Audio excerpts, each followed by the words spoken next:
News तक का परिवार YouTube पर अब 1 करोड़ के पार। आपका बहुत बहुत आभार।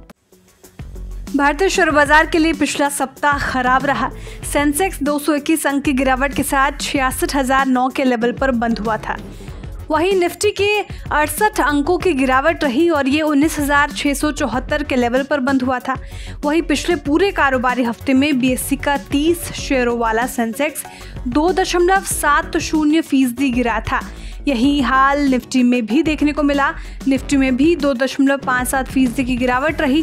खैर, अब अगला हफ्ता कैसा रहेगा और किन किन फैक्टर्स से बाजार की दशा और दिशा तय होगी, ये जानने के लिए आपको हमारे वीडियो अंत तक देखना होगा।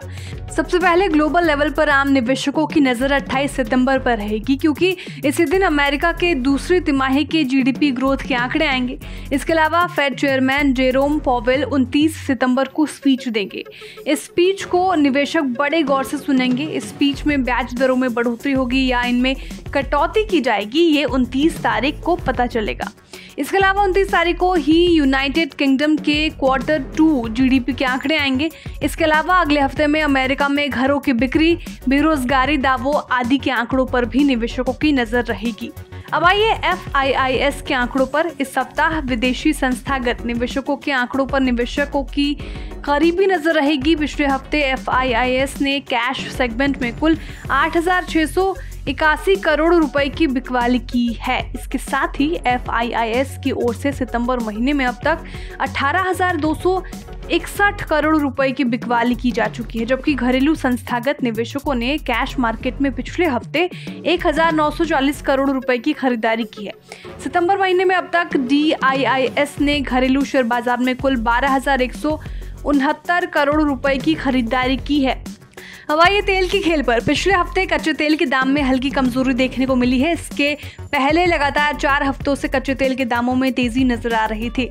अंतर्राष्ट्रीय बाजार में ब्रेंट क्रूड ऑयल अभी भी $93 प्रति बैरल के ऊपर है। पिछले हफ्ते अमेरिका में ब्याज दरों में बढ़ोतरी के संकेतों के बीच कच्चे तेल में भले ही नरमी देखने को मिली, लेकिन रूस समेत ओपेक देशों की ओर से सप्लाई पर लगाम लगाने का असर भी देखने को मिला था।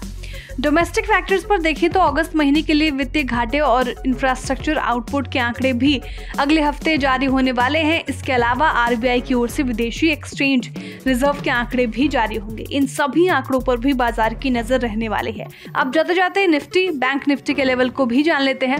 निफ्टी के सपोर्ट लेवल 19,550 से लेकर 19,435 तक रह सकते हैं। निफ्टी के रेजिस्टेंस लेवल 19,750 से लेकर 19,800 रह सकते हैं। बैंक निफ्टी के सपोर्ट लेवल 44,260 से लेके 44,000 रह सकता है। बैंक निफ्टी के रेजिस्टेंस लेवल 44,850 से लेके 44,950 रह सकता है। तो हमने आपको शेयर बाजार की जुड़ी तमाम जानकारियां दी थी। अगर आप शेयर बाजार में किसी भी तरह का ट्रेड लेना चाहते हैं तो अपने फाइनेंशियल एडवाइजर की सलाह लेना ना भूलें। ब्यूरो रिपोर्ट, विस्तार।